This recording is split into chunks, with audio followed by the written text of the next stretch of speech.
Hello, I'm Estelle Getty.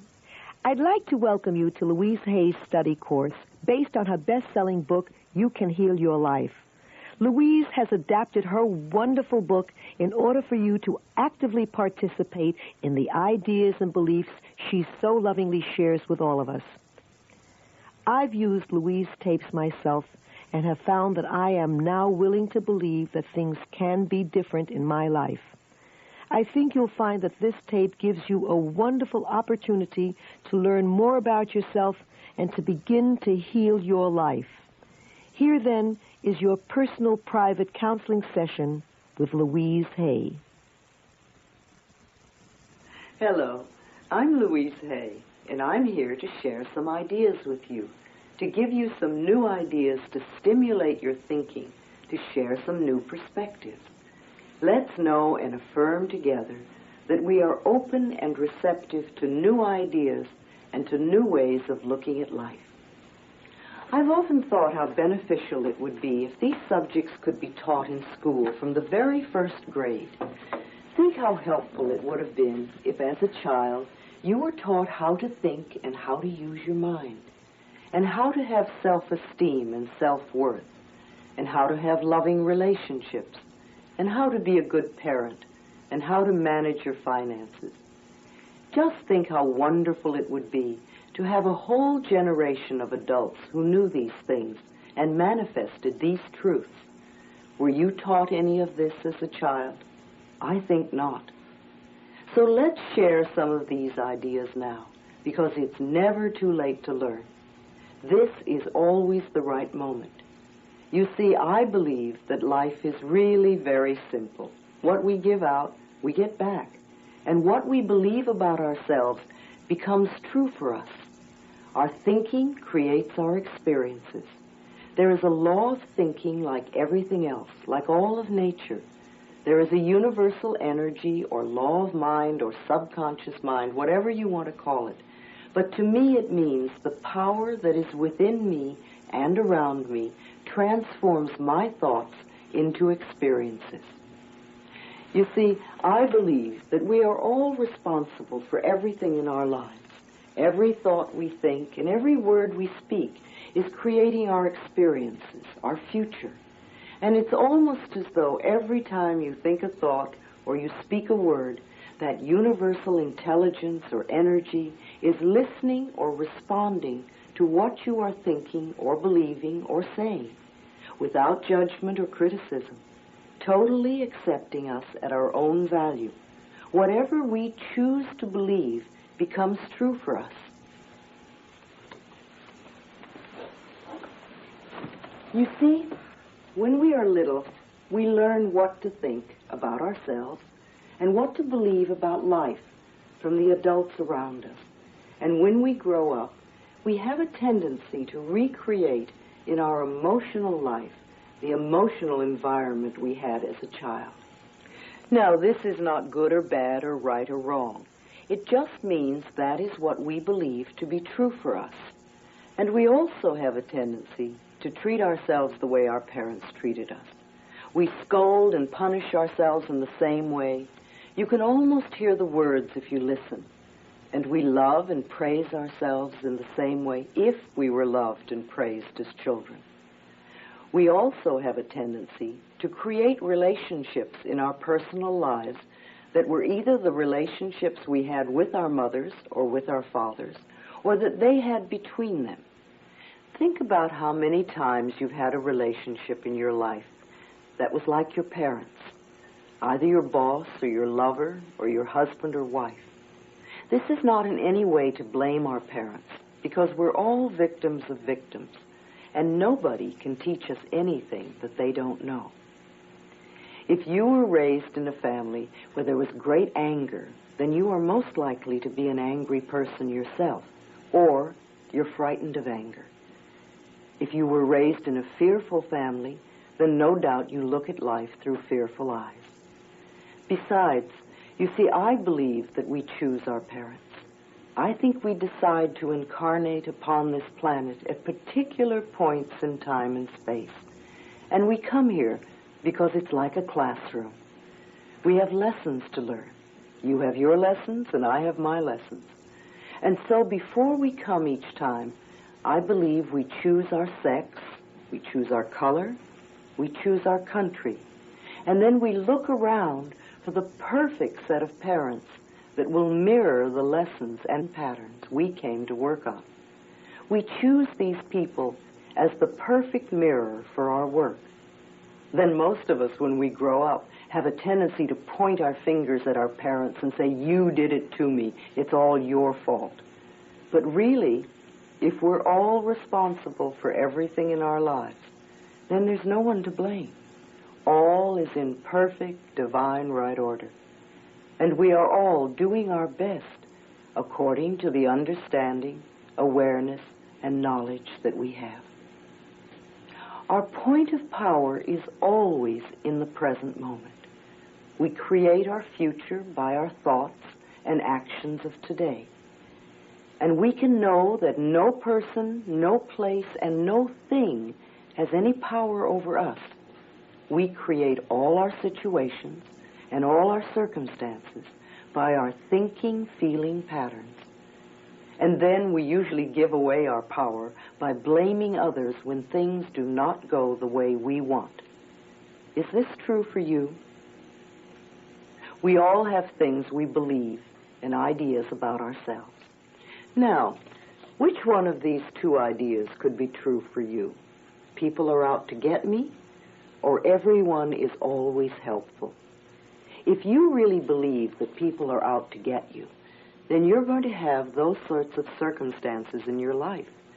However, if you choose to change that belief to everyone is always helpful, then you will find that wherever you go in life, people are there to help you. Now, wouldn't it be better to think that way? We all have a lot of foolish ideas about life and what we believe about ourselves. And we have so many rigid rules about how life should be lived. But you see, we can't really do anything about the past. That's all done now. And everything you have experienced in your life up to this moment, you have created by your thoughts and your feelings and your beliefs of yesterday, last week, last month, last year, 10, 20, 30, 40, 50, 60 years ago, however far you go back. However, I repeat, the point of power is always in the present moment, which means that what you are choosing to begin to think right here and right now is going to create tomorrow and next week and next month and next year. The past has no power over us. The point of power is in this present moment. And we can begin to be free right here and right now. We do choose our own thoughts. We may not think so, but we do. It seems to me that almost everyone on this planet, myself included, and everyone I've ever worked with, is suffering from self-hatred and guilt to one degree or another. The more of it we have, the less our life works. And the less of it we have, the better our life works. It's like the bottom line for almost everyone that I know is, I'm not good enough. And we often add to that belief, and I don't do enough, and I don't deserve.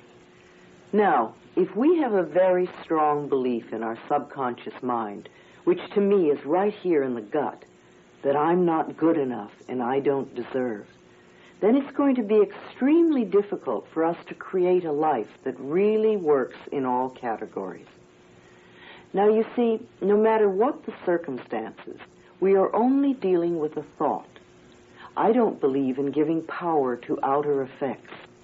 We may think that being broke is the problem. I see this as the outer effect of an inner problem. It's the inner thought patterns which create these effects. I have discovered that patterns of resentment and criticism and fear and guilt cause more problems in our lives than anything else. Even on the physical level, resentment that is held for a long time and literally eats away at the body can become cancer. Criticism that's indulged for a long time can also lead to conditions like arthritis. And if you look at arthritic hands, you can almost see the criticism in them. Fear can contribute to anything from baldness to poor feet. And guilt always creates pain. Guilt seeks punishment, and punishment creates pain. So if someone comes to me that is in chronic pain, I know they're dealing with old guilt patterns. Love and joy and forgiveness are the big healers. They all come from the heart.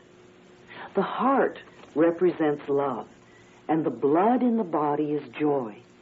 So a normal, healthy heart lovingly pumps joy throughout the body, nourishing all the cells and organs, creating a loving, joyous atmosphere for the cells to do their work in. If a heart has lost its ability to express love and joy, the forgiveness will open the door. Most of our problems come from blaming others, from not taking responsibility for ourselves. And as I said, if it is true that we are all responsible for everything in our lives, then there's no one to blame, not even ourselves. And every outer experience is only a mirror of our inner thought patterns. Now, this may be a new way of looking at life, because most people like to think that it's all their fault. It's the economy, or it's a husband, or a wife, or a boss, or it's because we don't have money, or it's whatever. But really, all those things out there are mirrors of what we think and believe inside. For instance, if everyone is always criticizing you, if you're a person that goes around saying, everybody's always criticizing me, then what I want you to realize is that it's your pattern to be criticized. Somewhere inside of you, and you may not be aware of this, there is a belief, and it probably comes from your childhood, that you deserve to be criticized. And so because of your belief and because of your pattern, you pull people into your life who are critical.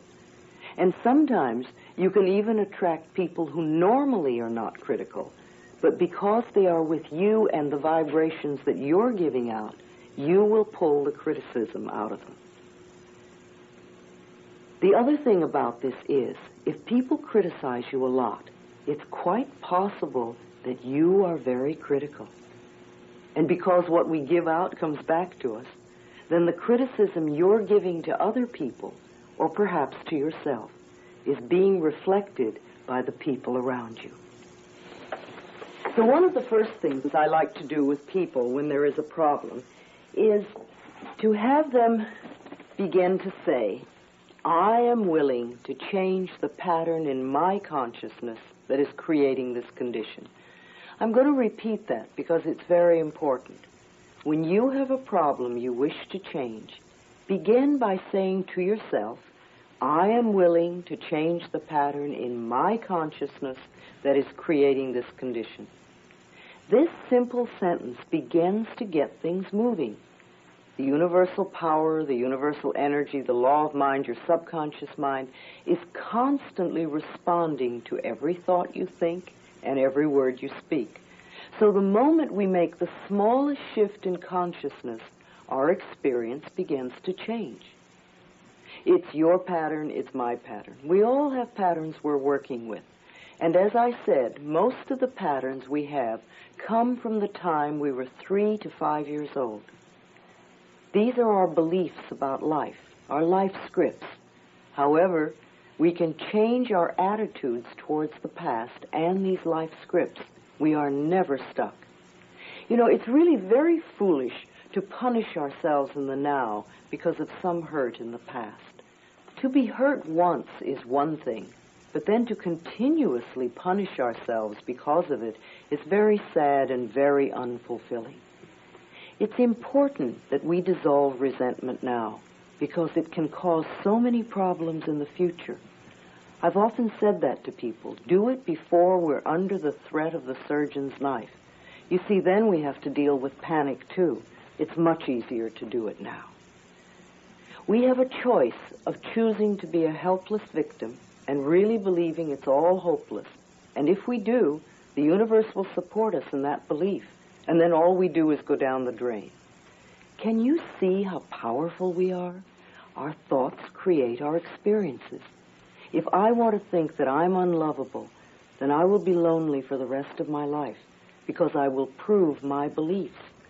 However, if I want to change that belief into thinking that I am always surrounded by love and my life is full and rich, then that is what my life will become.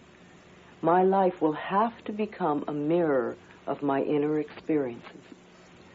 So one of the things we want to do is to begin to release the pain of the past, to let it go, and to be willing to forgive.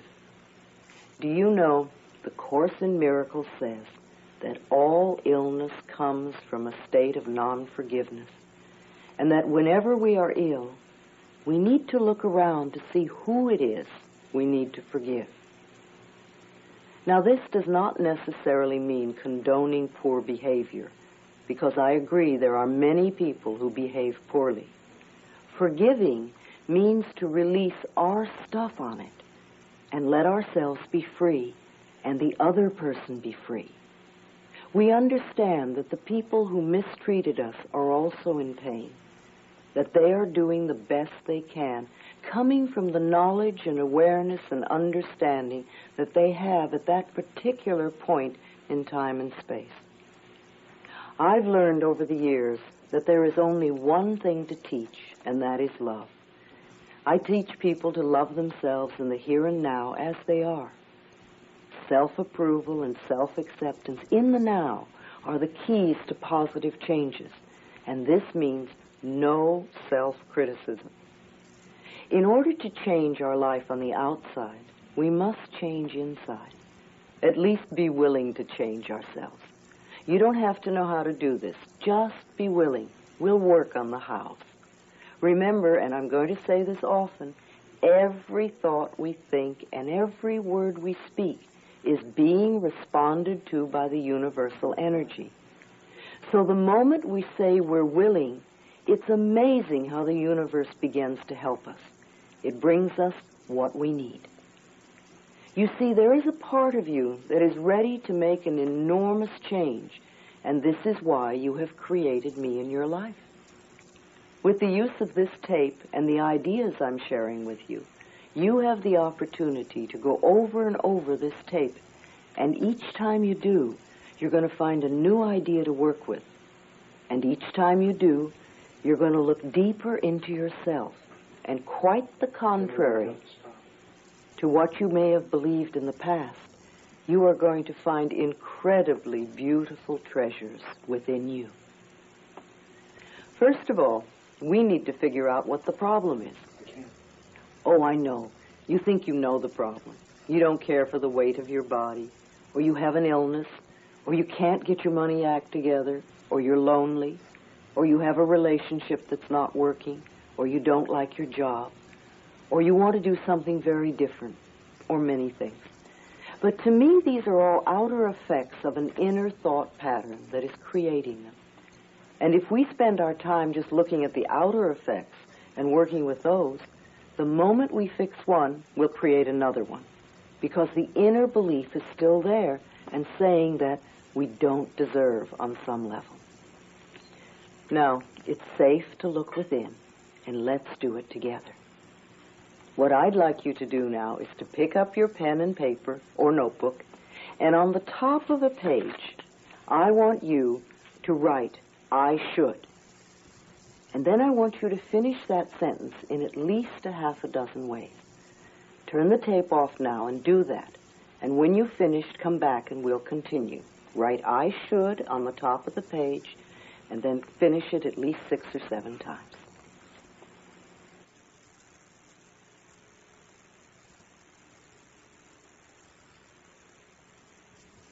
All right, now that you have your list made, what I would like you to do is to read off each one on the list by itself, saying, "I should." And then my question to you is, why? This is not to make you wrong in any way, but just to have you look at something in a different way. So you may say, "I should get up early in the morning." My question is, why? And then I want you to look inside yourself to find the answers. Do this with each should on your list. If you can do this exercise with a partner, even better. When you're finished with the list and made a note of your answers so that you remember them, then come back to me and we'll go further.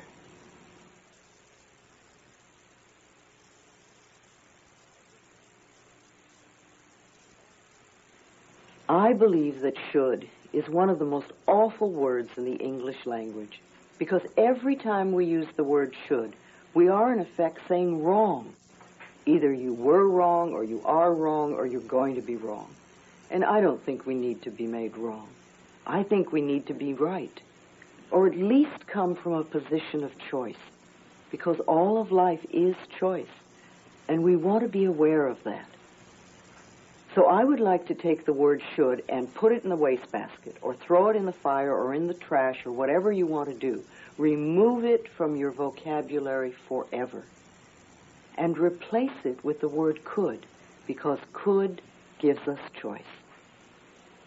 Now, it is true that sometimes it might be better for us to do something, but basically we still have choice. And if we don't do it, at least we're not wrong. So what I want you to do now with this exercise is to reread your should list one at a time. Only this time, I want you to say, if I really wanted to, I could. If I really wanted to, I could get up early in the morning. And then my question to you is, so why don't you, or why haven't you? And again, this is not to make you wrong, but to let you look at your shoulds and see how you really feel about them. So again, you can turn the tape off for a few moments and go through this process. If I really wanted to, I could. And so why haven't you? And when you've finished, come back.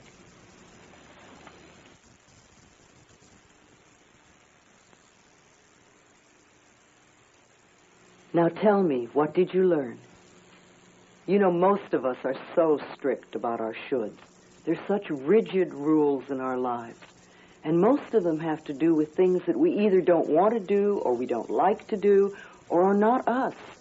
And we find often when we go over this should list that we've been angry at ourselves for years because we don't do something that we don't want to do to begin with, or it was never our idea, or it was someone else's should. Perhaps the reason you've not done something on your should list is because you were afraid to do so. Now, instead of being bad, we find that you are only frightened. And this is a very different issue to work with. See, I like to take things off the should list. In fact, I like to remove them completely.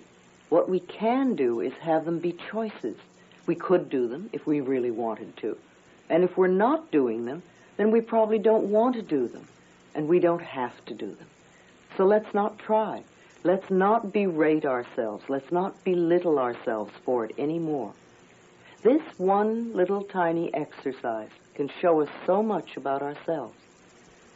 So what can be dropped now from your should list? The next thing we want to do is to see where we are on the ladder of self-love. Now, I'm not talking about vanity and arrogance, because that is not love. That's a form of fear.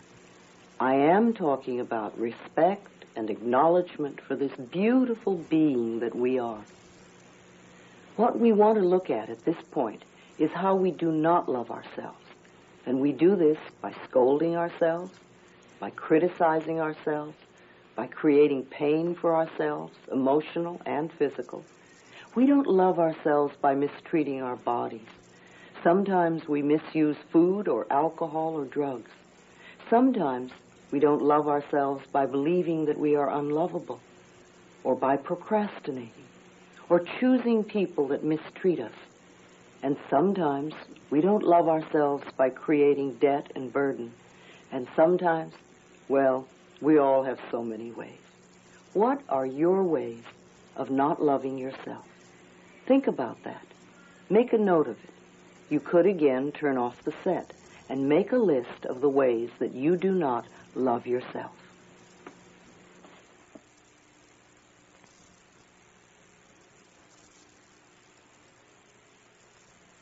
Any denial of our good is not loving ourselves, and we can do that in so many different ways. You know, I once had a client who wore glasses and often wore contact lenses, and we weren't even working to improve her vision, but we were working to release some old pattern in her life that was really limiting her. And one day we had a big breakthrough. And the next day when she got up and she put on her contact lenses, they were bothering her. So she took them out, and her vision was absolutely clear. She could see everything perfectly. And she spent the whole day saying, I don't believe it, I don't believe it, I don't believe it. And the next day, she was back to wearing her lenses. You see, the universe will back up whatever we say. And when good comes into our life and we deny it, this is an act of not loving ourselves. And we literally push it away. Sometimes we have a partner who's tired or grouchy, and we think that something's wrong with us. Or our marriage ends, and we believe it's all our fault and that we're not good enough. Or we have 1 or 2 dates with somebody and they never call again. And again, we think something is wrong with us.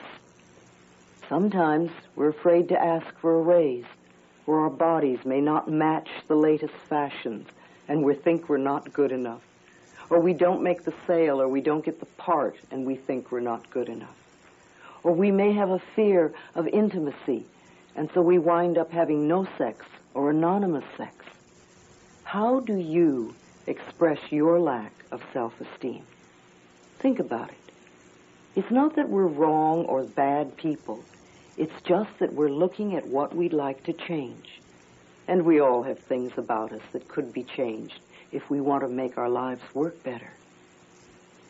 When we were little tiny babies, we knew the perfection of our being.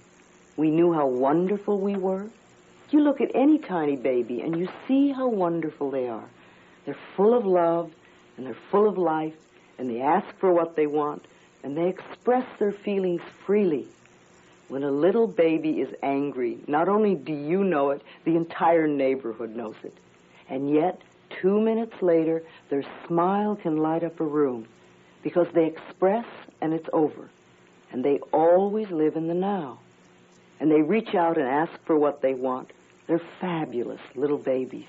And they love their bodies from the top of their head all the way to the tip of their toes. They have no shame and no guilt. And they're not into comparison. And each one of us was like that. Then somewhere along the line we lost it.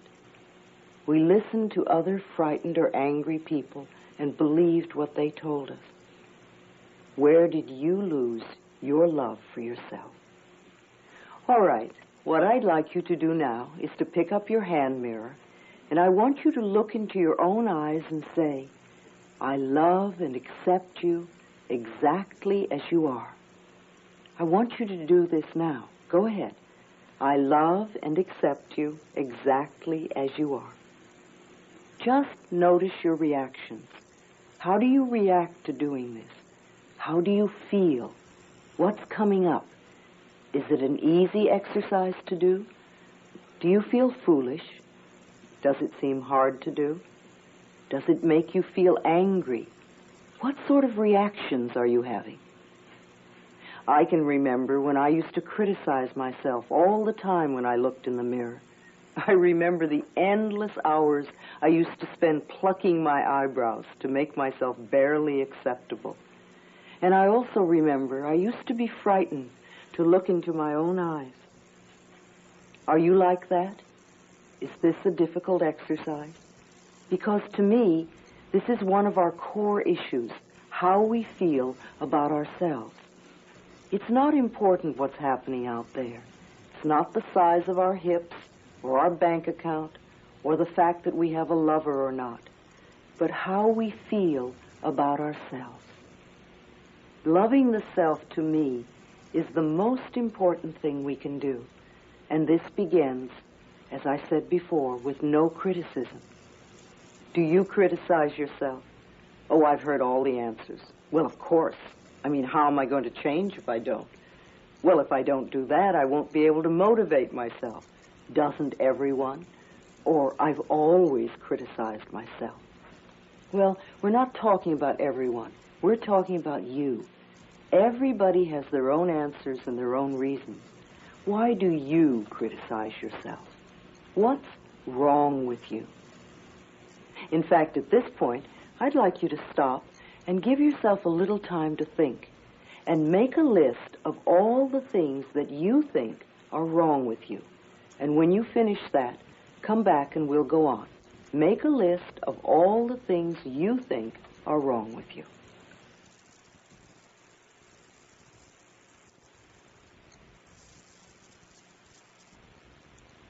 You will get the most out of this tape and the work we do if you allow yourself to take the time to do the exercises between the explanations. Now, let's talk about your list. Think about your list. Is it full of too short, too tall, too young, too old, too stupid, whatever? It always seems to be a lot of twos. And look at this list and notice, does it go with your should list? Are the items pretty much the same? See, it sounds to me like you're saying, I'm not good enough. And here we are again at the very bottom line, not loving ourselves. And this, to me, is the only real problem we have. Now, the next question is, where does this come from? Where do we get those ideas? How did we go from the perfection of a tiny baby who knew how wonderful it was to the feeling of being unlovable and unworthy and not good enough? You know, I like to think of us all as being like a rose. If you think of this flower, this gorgeous rose, from the time it is the tiniest little bud, as the petals begin to open, till it becomes a full blossom, till the last petal falls, a rose is always beautiful, always perfect, and ever-changing. And this is the way we are. We are always perfect wherever we are in life. And we want to see ourselves that way in the here and now. Yes, of course there are things we want to change. We all have things we want to alter in our lives. But it doesn't mean that we're bad people. We don't have to come from a space of being wrong. So in order to release ourselves from the belief we have about ourselves that are limiting, we want to examine the past. We want to see what these blocks are.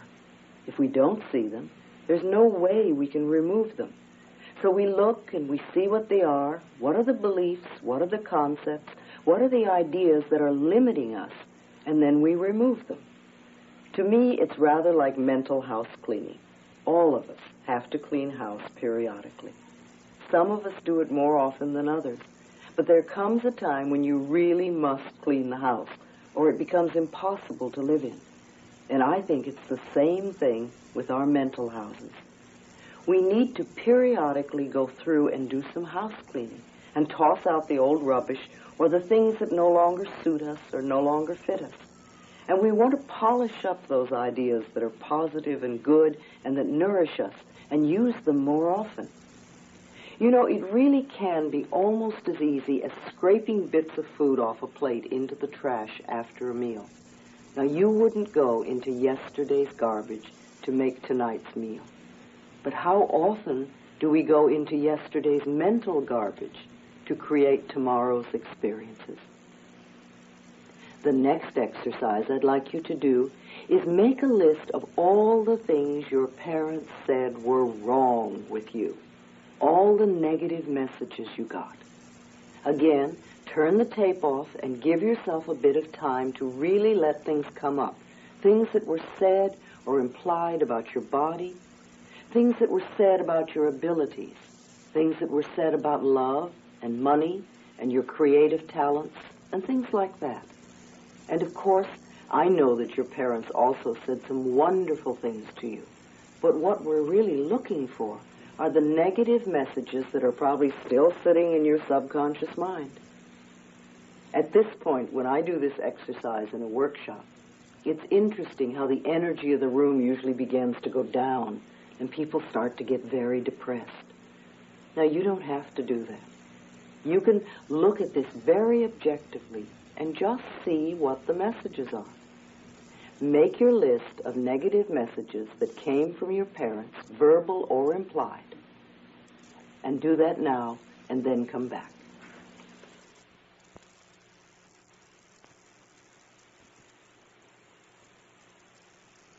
All right, I want you to look at that list of negative messages, all the things that you heard as a child, because they're all sitting there in your subconscious mind, unless you've done something to release them and let them go.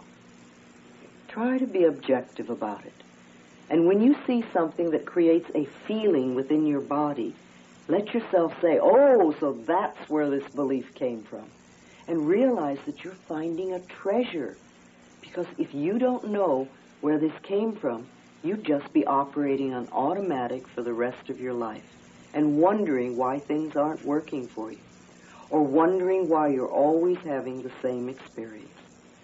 Well, I know why you repeat negative experiences. You're creating them because of some belief in here, and that belief came to you when you were very little.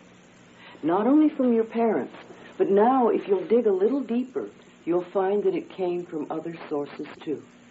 So again, I want you to continue this list of negative messages and look for the other negative messages you heard as a child, mostly before the age of 10. Things that you heard from your relatives, from teachers, from friends, from authority figures, from the church. Take some time to do this, and as you're doing it, notice your body. Notice how your body is reacting and feeling. Make your list now of negative messages from other sources.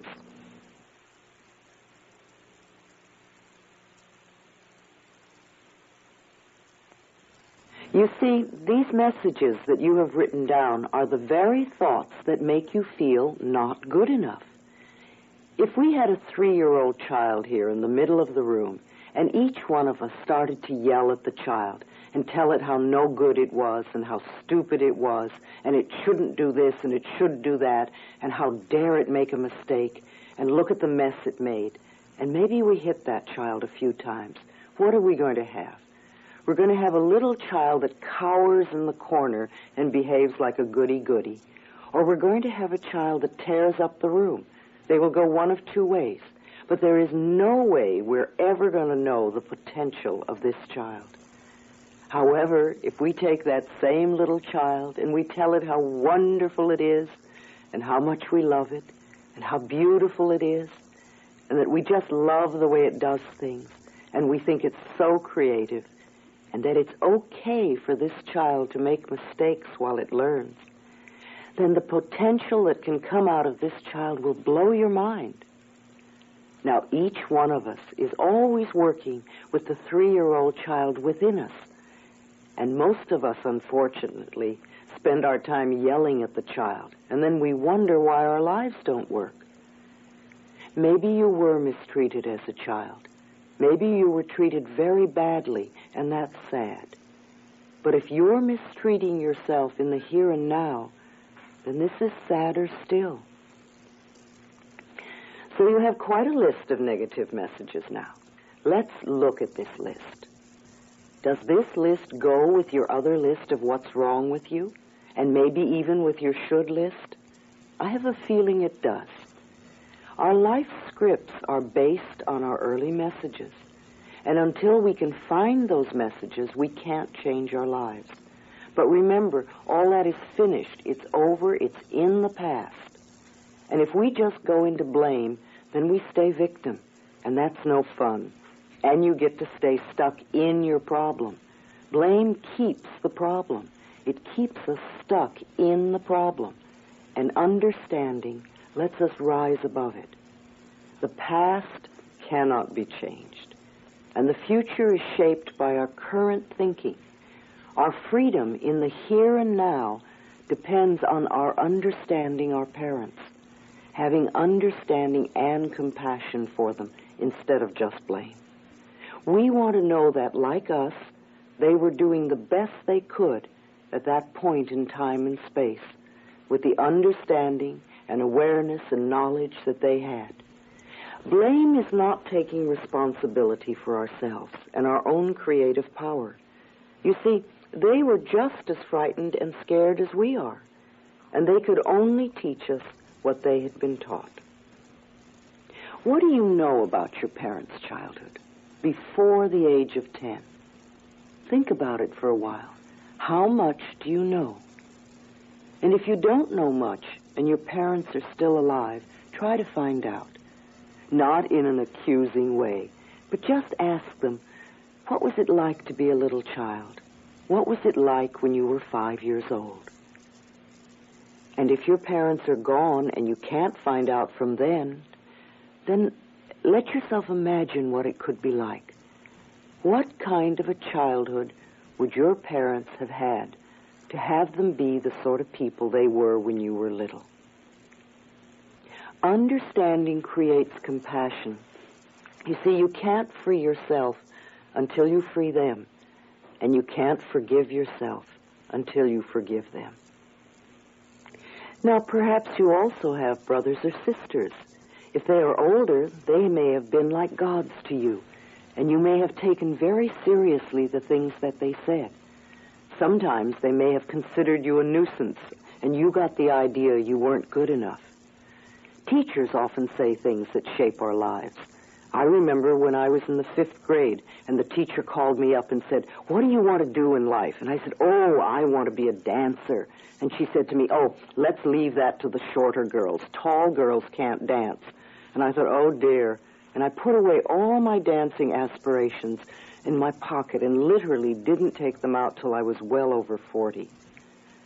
School also creates so many interesting beliefs. For instance, if we think about tests and grades, were you really aware as a child that the tests you took and the grades you were getting had nothing to do with your self-worth? That they were showing you only how much you knew about a particular subject, and that's all. And most of us go through life reacting to the fear that we had as children when we had to take a test. We thought it had to do with whether we were good enough or not. When you were a child, your friends were just as mixed up as you were and had their own misinformation and may have taught you much nonsense, or they may have said things that were very cruel. You had neighbors. What did the neighbors say? What did they think? Were you afraid of them? Were they friends? Then you think of the ads on TV and in the magazines. How did they shape how you feel about yourself? There are so many products that are sold on the basis of trying to teach you that you're not good enough or acceptable enough unless you use their product.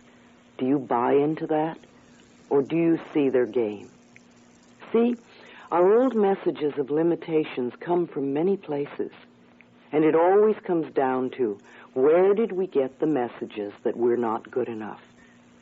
And then, of course, the next thing is how to transcend our limitations, no matter what they told us. See, it doesn't matter what other people say about us. It's how we react to it and what we're choosing to believe about ourselves. You know, Gerald Jampolsky has written a couple of wonderful books. In Teach Only Love, he said something I thought was brilliant. He said, if you want to increase your spiritual growth as quickly as possible, or if you want to get out of a problem as quickly as possible, choose to think only happy thoughts. You see, you can only think one thing at a time. You can spend your time thinking about joyous experiences. You can love yourself. Or you can spend your time doing what I call griping and grunging, thinking about the past and all the failures and all the things that went wrong and how you're not good enough and how things may go wrong in the future is a sure way to continue to have failures. But that's not the way to create a wonderful life. Loving yourself and thinking joyful, happy thoughts is the quickest route you can take. So the next question is, now that we've looked at all these things, now that we have this list of all the things that are wrong with us and the list of all the things our parents said were wrong with us, and the neighbors and the friends and the church and the authority figures, the next question is it true? Look at your list. What do you still believe is true for you? Is it really true? And the answer to me is both yes and no. All these negative things are true if you believe them about yourself. And they're not true if you don't believe them. And you can tell what you believe just by looking at your experiences. If you have a lack of finances or you really can't get your money act together, then there must be a belief within you of burdens and debts. If you're a lonely person, then there must be a belief in there that says, nobody loves me, or I'm unlovable. If you're ill a lot, then you must have crippling thoughts of some sort. You may not consciously be aware of these thoughts, but if you look to your circumstances, you can begin to see what kind of thoughts you must have. So think of all the things in your life that are not working, because that's what we're concentrating on now. This is what we want to change. And ask yourself, what kind of thoughts could be creating these conditions? Could they be some of the things on your list? Some of the beliefs that we have are very positive and nourishing, and we want to keep those beliefs. We want to use them often because they work for us. And some of the things we believe are no longer appropriate. And some of the things we believe were never true. They were someone else's fears. All those things on your list were other people's opinions. So the question you have to ask yourself is it true? And you'll get the answer by looking around you at your circumstances. You see, our circumstances always show us what we believe. I remember once when I was a little girl in school, and this memory is so vivid for me because it's so typical of my beliefs about myself at the time. I remember that we had a party in school, and it was a gala affair, and everybody brought a lot of party stuff and things like that. And there was lots of cake, and there was so much cake that when the teacher was cutting it, several children got several pieces of cake. And yet, when it was my turn and I came up for a piece of cake, and of course with my belief system, I was last. There was no cake left. And all the children who had cake all the time and who believed that it was their right to have cake were having lots of cake. And I, who never had cake and believed that I was not good enough and did not deserve any, there wasn't one piece left for me. It's a perfect example of how we create our circumstances by our beliefs. You see, if you grew up in a family where you were told all the time that it's all your fault, then you're going to go around feeling guilty most of your life and probably saying, I'm sorry all the time, or you will manipulate others through guilt. If you have a belief that nobody loved you, then you're either going to have no romances or you'll probably have very short romances.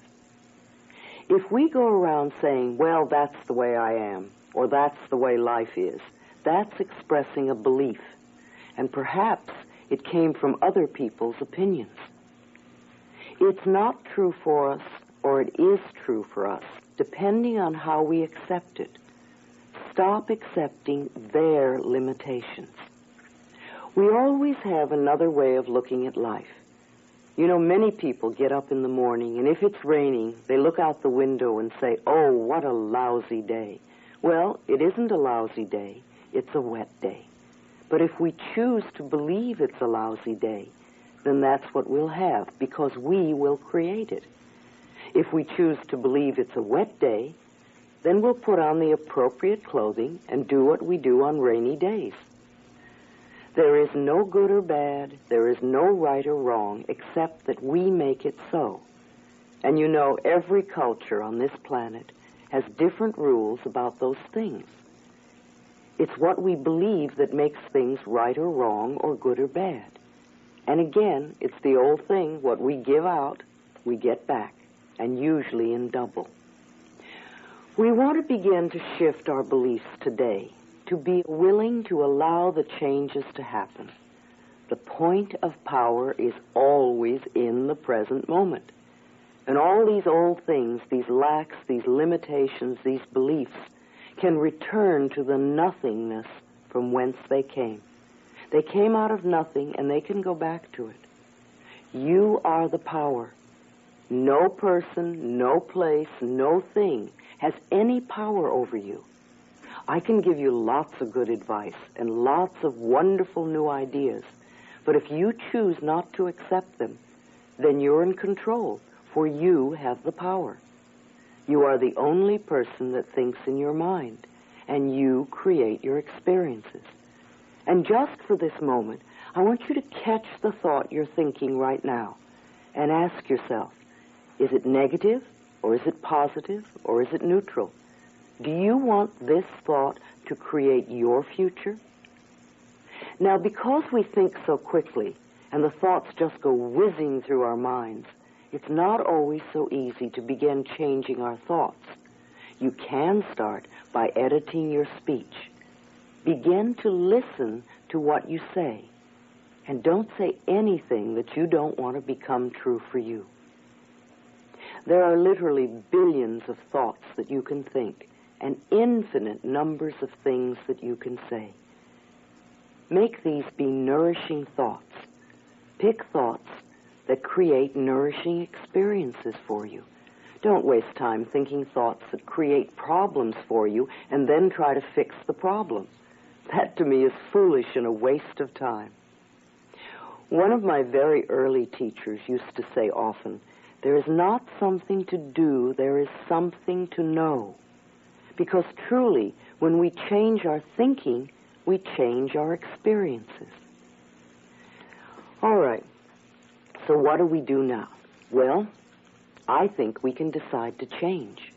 That, to me, is the most important thing now.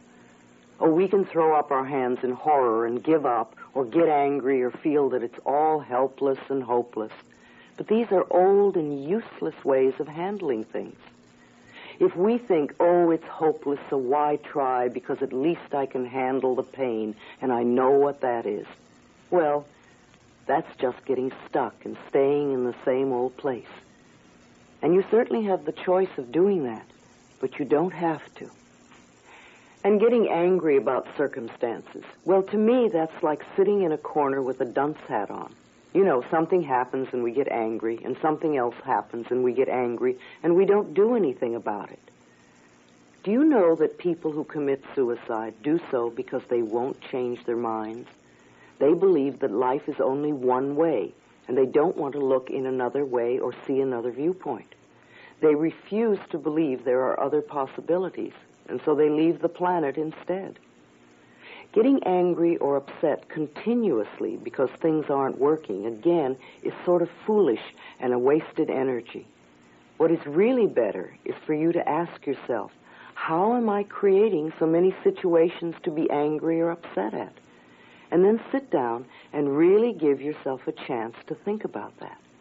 What could I be doing or believing that is creating this?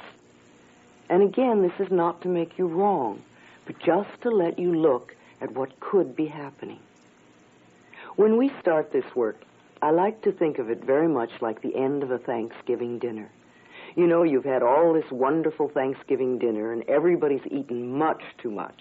And then it's time to go into the kitchen and clean up the turkey pan. And there it sits, all crusty and burnt, and it looks a mess. So the first thing you do is to put in some hot water and soap, and you let it soak. And then after it's soaked for a while, you start to scrape it, and all these bits come up. And then it really looks a mess. And if you didn't know better, you'd think that the pan would always be disgusting.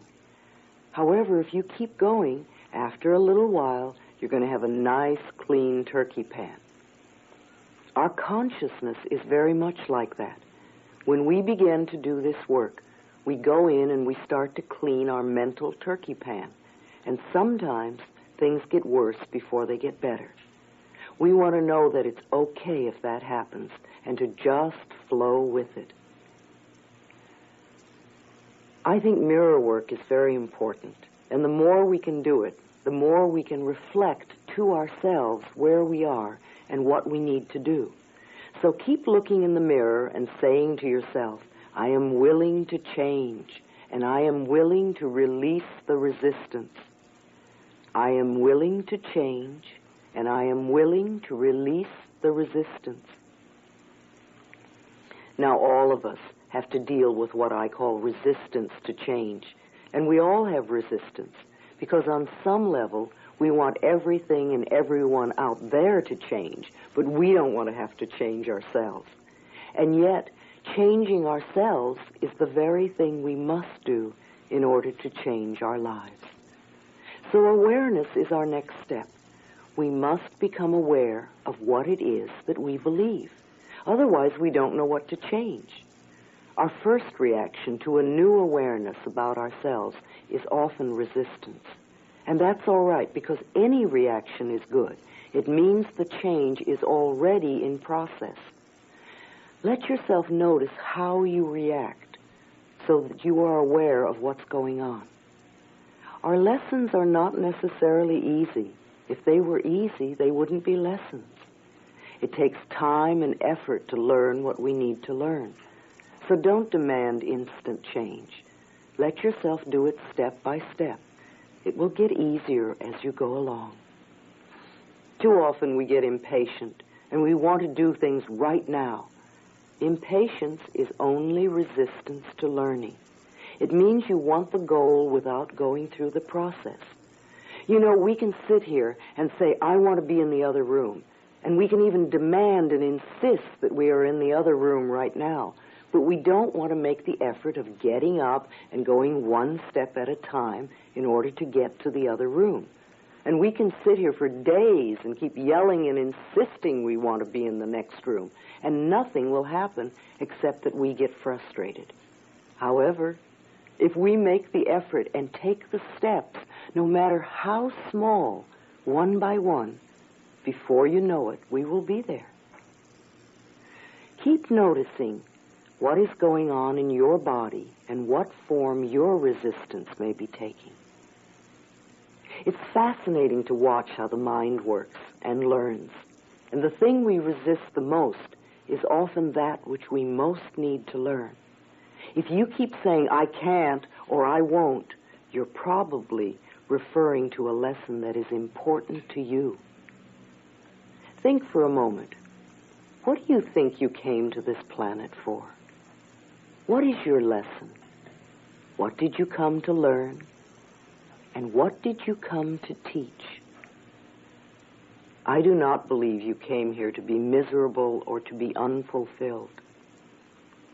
I believe you came here to be fulfilled and to give of yourself to others. We are all teachers and students. We are learning and we are teaching. You could ask yourself that question before you go to sleep tonight. What did I come here to learn? And what did I come here to teach? Let's look now into how we resist, because all of us resist change in some ways. We have so many ways to do this. There are many nonverbal ways. All sorts of things like we could leave the room, begin to do something else, start flipping through a magazine, or pretending we don't hear. We also use assumptions, such as it won't do any good, or they won't let me, or they won't understand. Or we may have beliefs that are part of our resistance, like it's not done, or I can't do that, or it's too much work. And then, of course, there's always them. We use them as our excuse for resistance. We give our power to them, and we say things like, my husband or wife won't let me, or the stars or the cards are against it, or my doctor says no, or they have to change before I can, or it's against my religion or my beliefs. Or we put our changes on hold by saying, I'll do it later, or the time isn't right, or after I move. We might use fear as our resistance. I might get hurt, or what will the neighbors think? Or I would rather die first, or I'd rather be divorced first, or I'm afraid to tell my husband or wife or boss. Don't all of these excuses add up to saying, I'm really not good enough?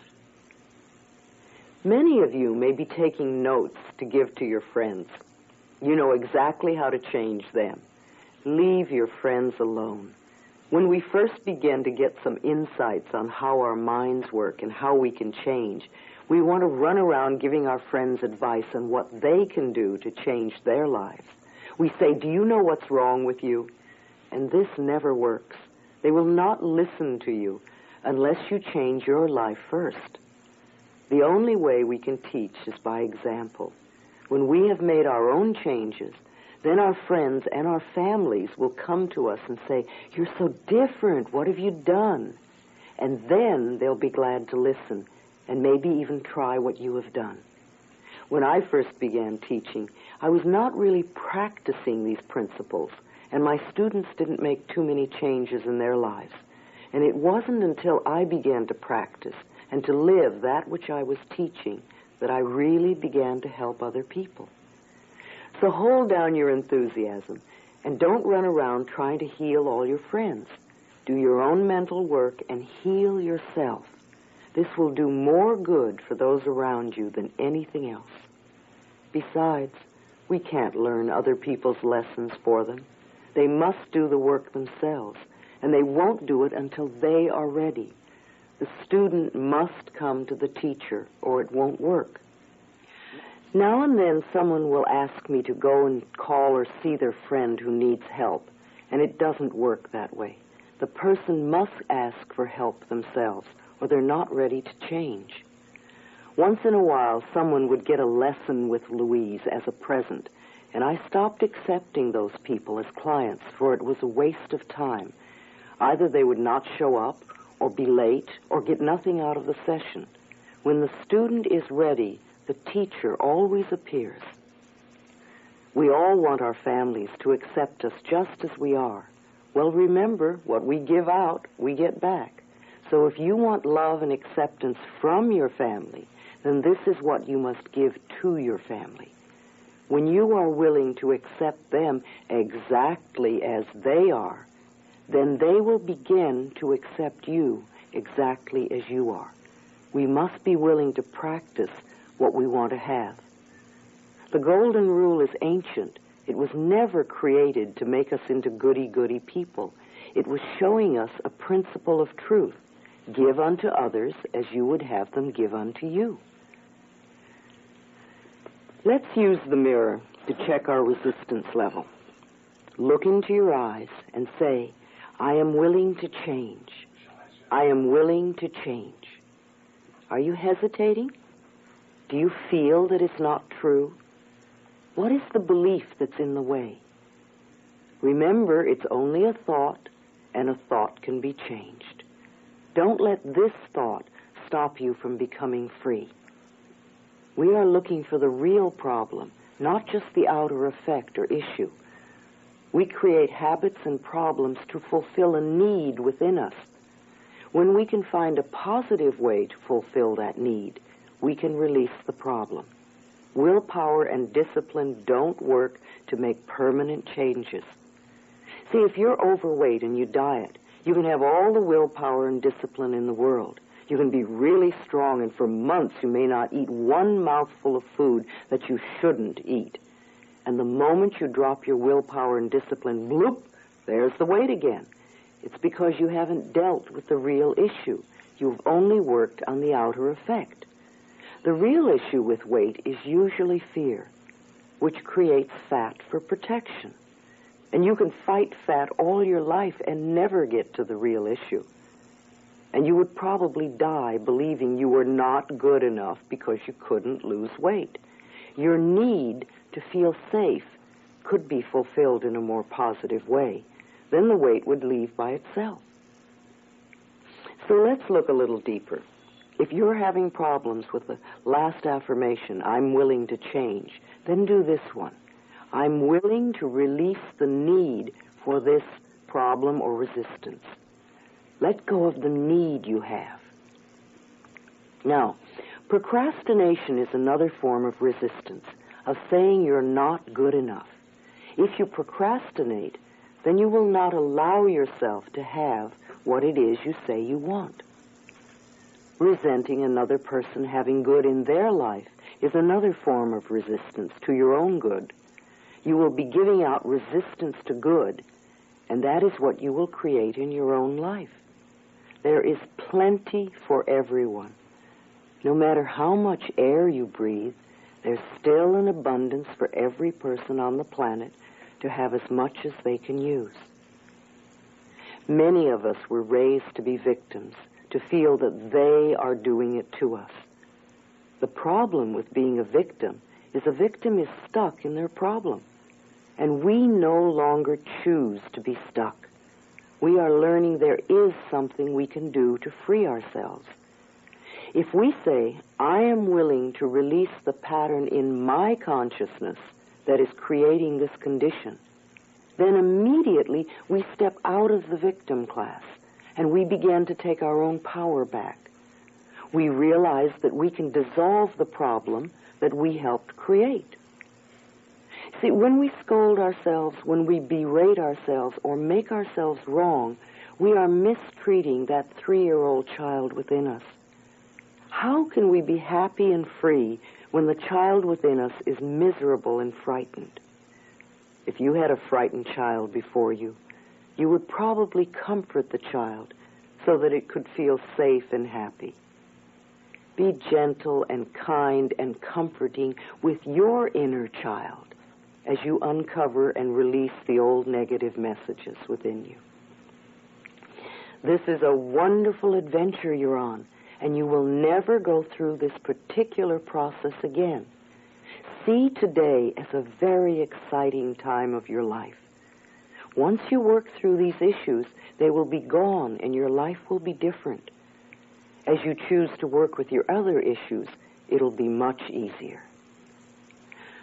We've uncovered some patterns, and now your next question may be, how do I change? Well, you've already begun.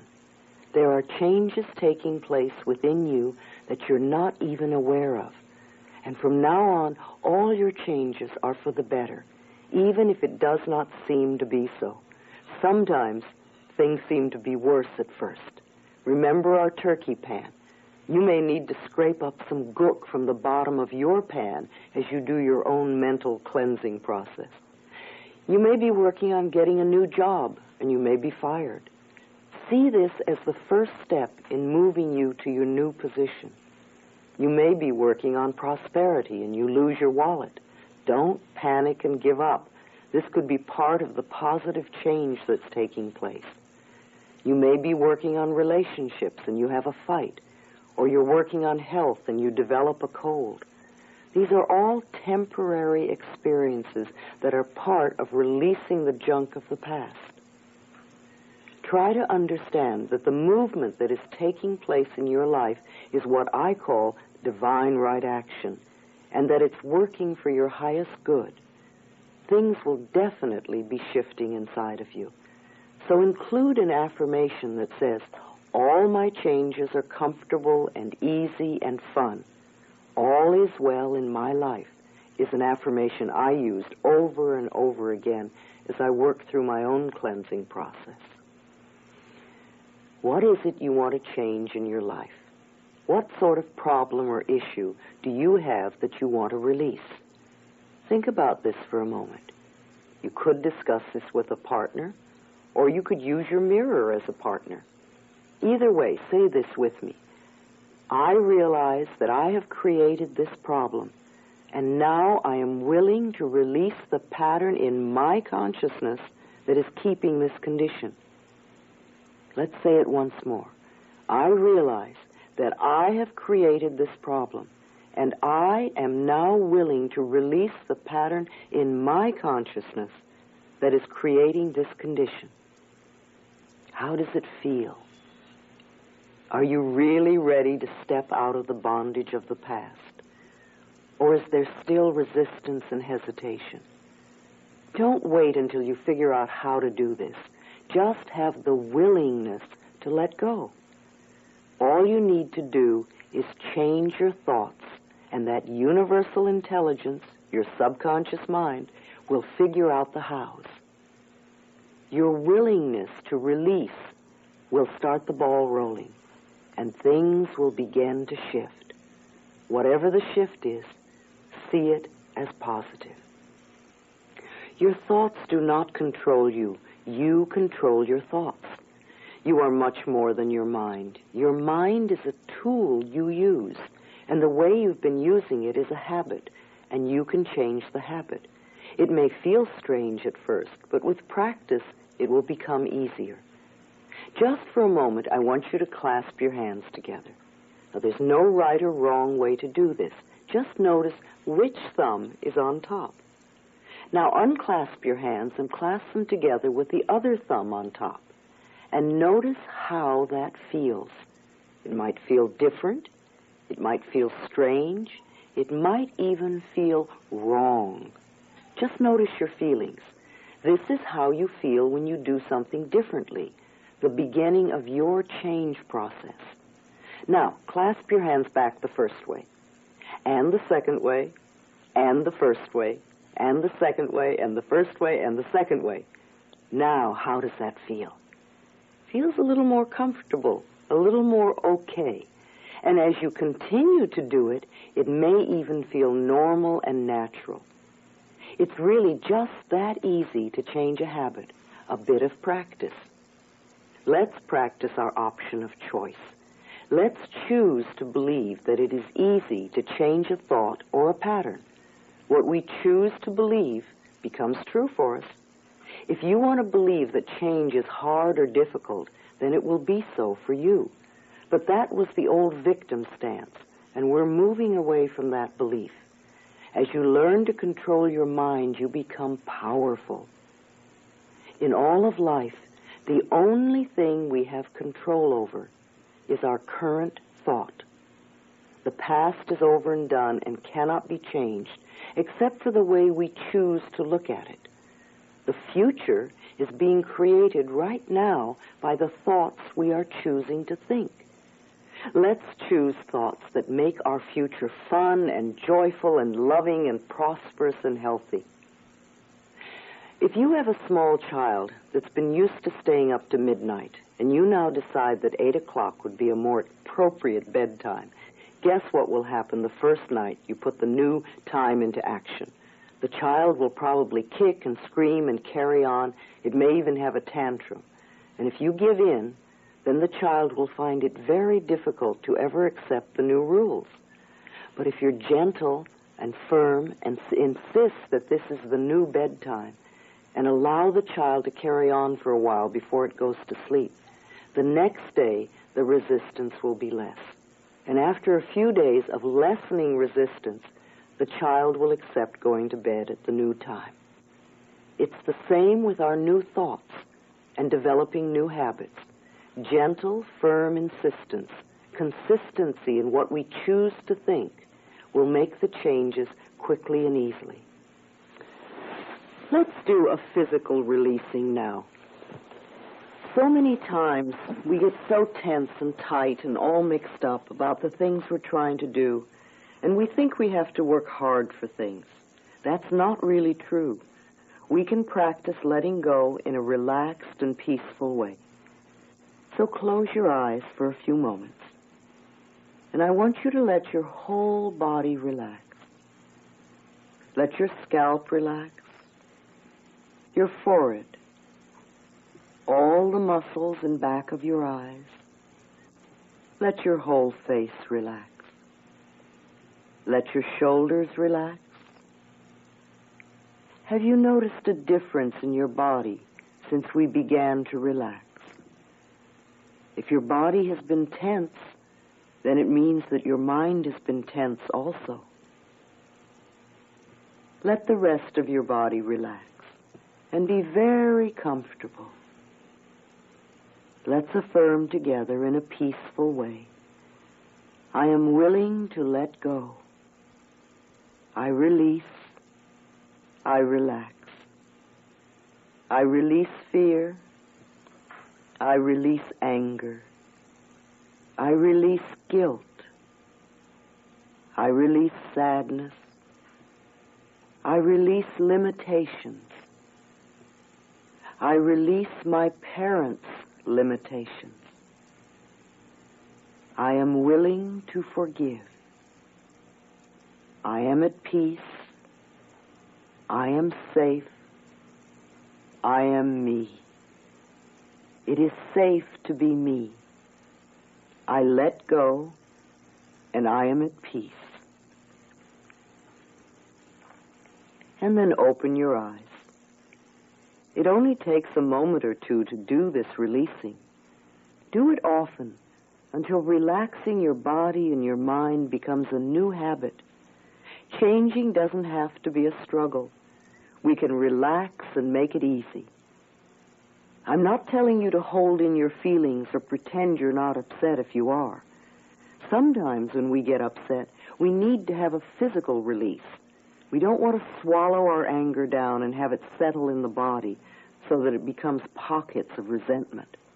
And there are several methods to release these feelings in positive ways. Now, you could scream in the car with the windows rolled up. You can beat your bed or kick pillows and let yourself make noise and say all the things you want to say. You can scream into a pillow if you're concerned about others hearing you. You can run or play a game like tennis to help release that energy. One day, I noticed I had a pain in my shoulder, and it was there for a couple of days. And I thought, oh dear, what is this? So I sat down and said, all right, Louise, think for a minute. And I said to myself, I have a pain in my shoulder. What does it feel like? It seems to burn, burning. What does that mean? Ah, it must mean anger. And I wondered what I was angry about, and I couldn't think of anything at the moment. So I got out a couple of pillows, and I started to really beat on them with all my might and make angry sounds.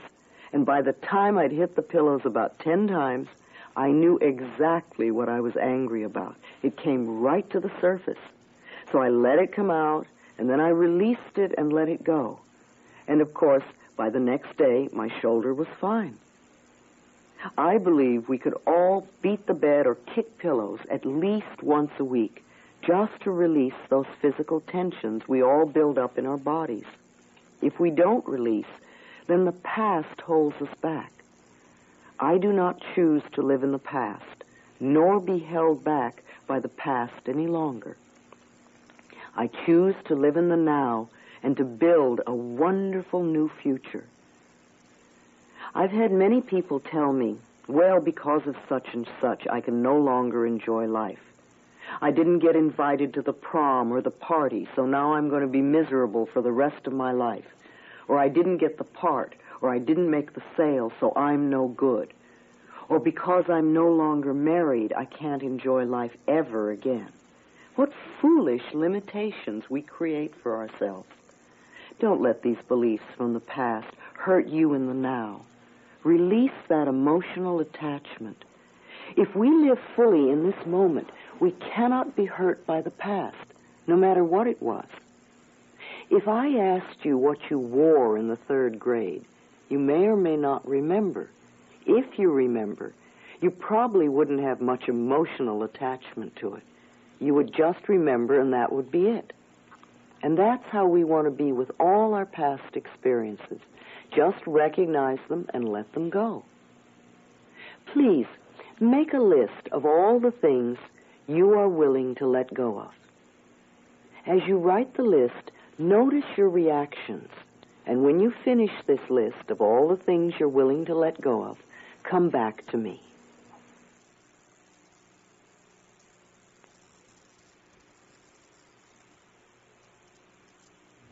How is your body reacting to the things you said you were willing to release?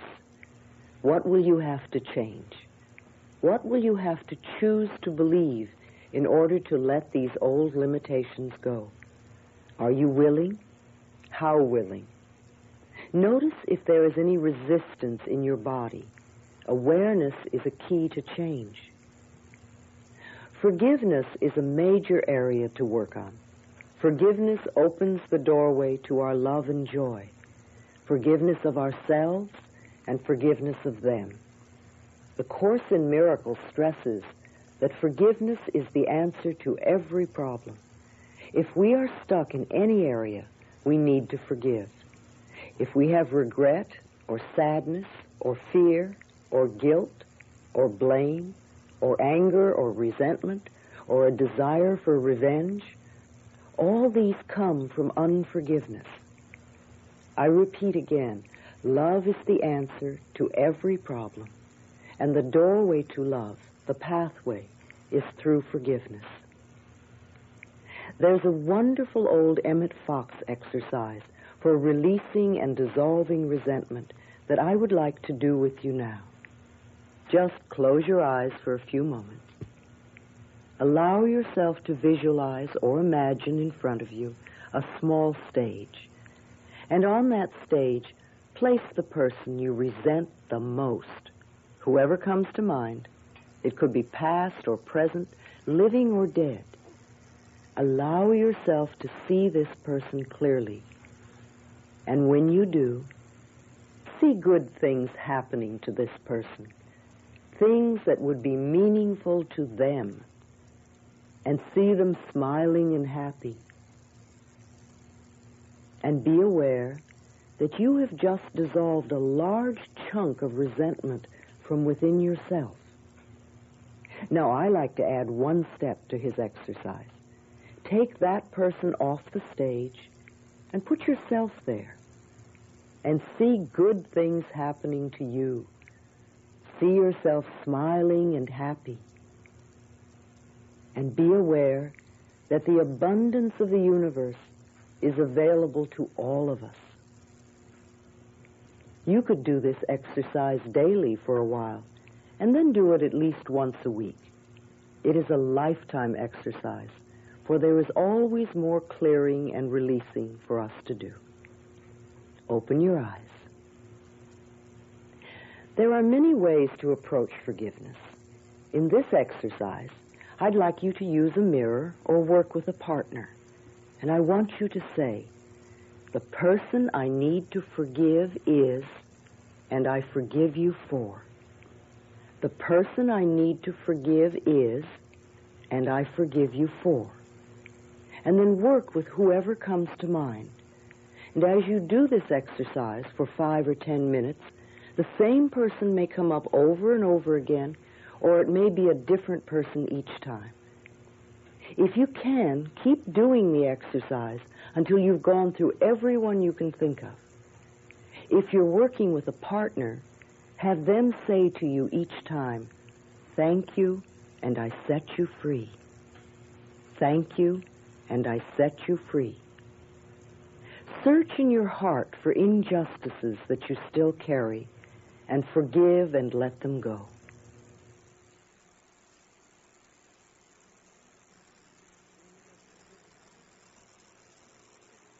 When you have forgiven other people, begin to forgive yourself. Say, "I forgive myself for," and do this out loud if you can, remembering all the things you want to unburden yourself of. I forgive myself for.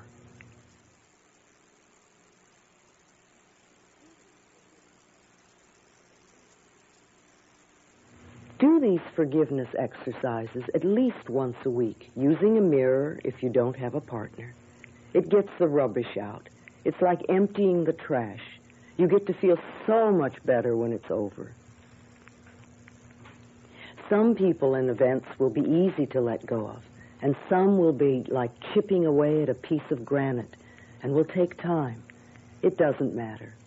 Do the best you can. In time, even granite will dissolve. The work you are doing on yourself is not a goal, it's a process, a lifetime process. Enjoy the process and notice that as you continue the work, your life gets better.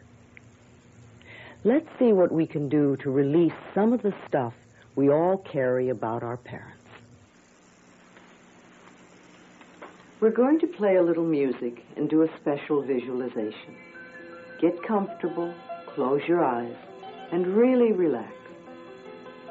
Begin to visualize yourself as a little child of 5 or 6, and look deeply into this little child's eyes. See the longing that is there, and realize that there is only one thing this little child wants from you, and that is love. So reach out your arms and embrace this child. Hold it with love and tenderness. Tell it how much you love it, how much you care. Admire everything about this child, and say that it's okay to make mistakes while it learns. and promise that you will always be there, no matter what. Now let this little child get very small till it's just the size to fit into your heart, and put it there. So whenever you look down, you can see this little face looking up at you, and you can give it lots of love.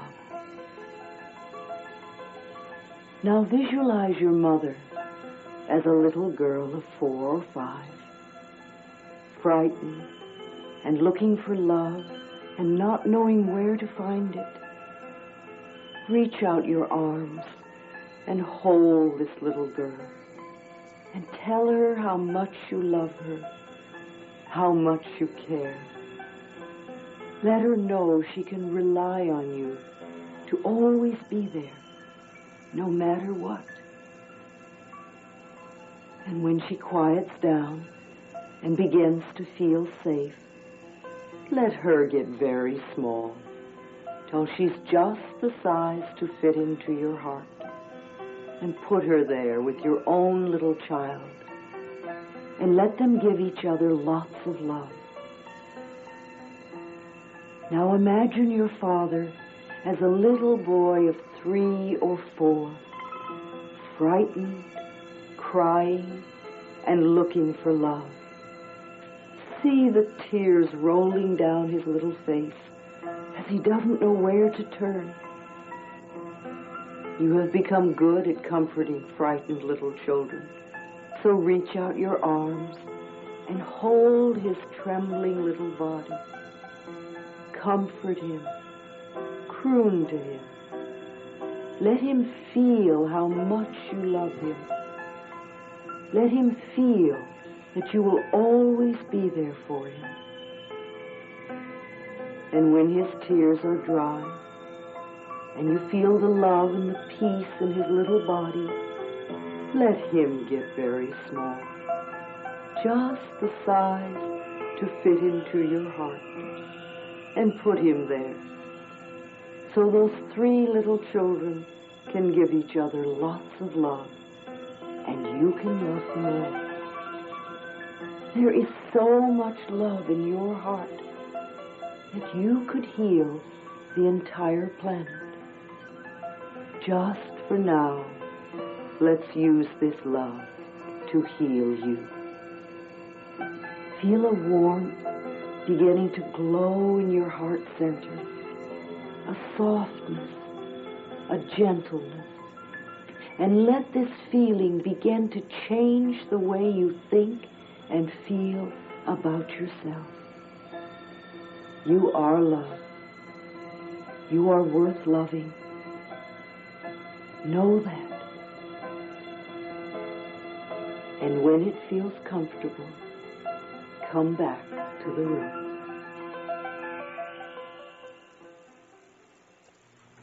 Now is the time to build new thought patterns to replace the old thinking. Old thinking goes something like this.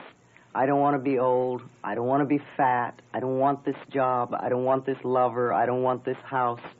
We have been taught to fight the negative, thinking that by fighting the negative, the positive will automatically come. It doesn't work that way.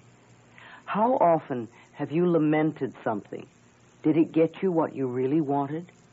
The more we dwell on what we don't want, the more we will get it. Things that you disliked about yourself in the past are probably still with you. What you put your attention on grows, so let's put our attention on what we really want. Concentrate on what you do want to have or be.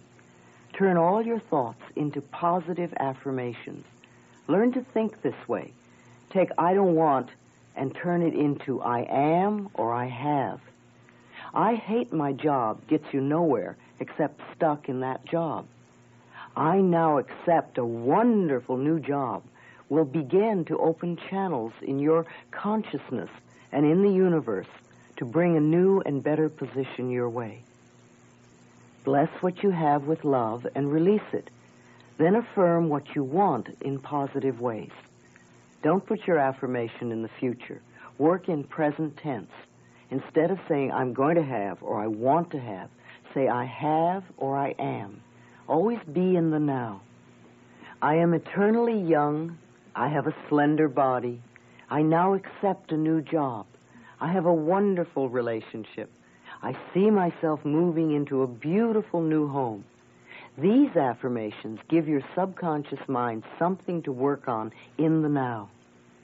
Love yourself in the now. Forgive yourself in the past. Love yourself in the now. You will find if you practice this, it will be like having a magic wand to work with. Your whole life will transform. And when you love yourself, you get to feel good too. You can't really love yourself without self-approval and self-acceptance. This means no criticism of yourself whatsoever. I can hear the objections immediately. That's just the old mind doing its chatter.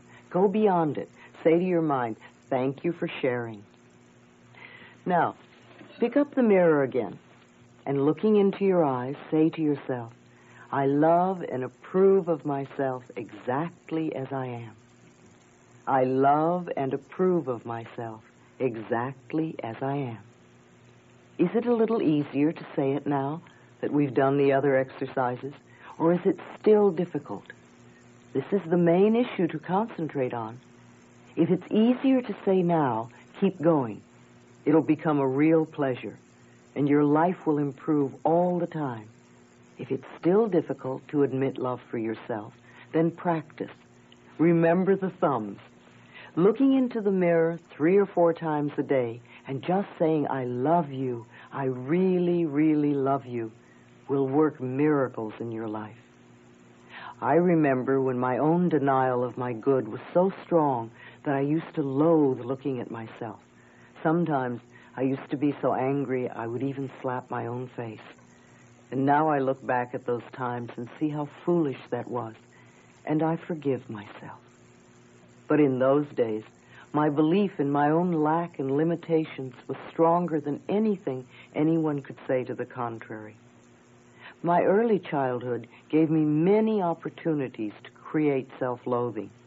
When I was 18 months, my parents divorced and I was put into a series of foster homes.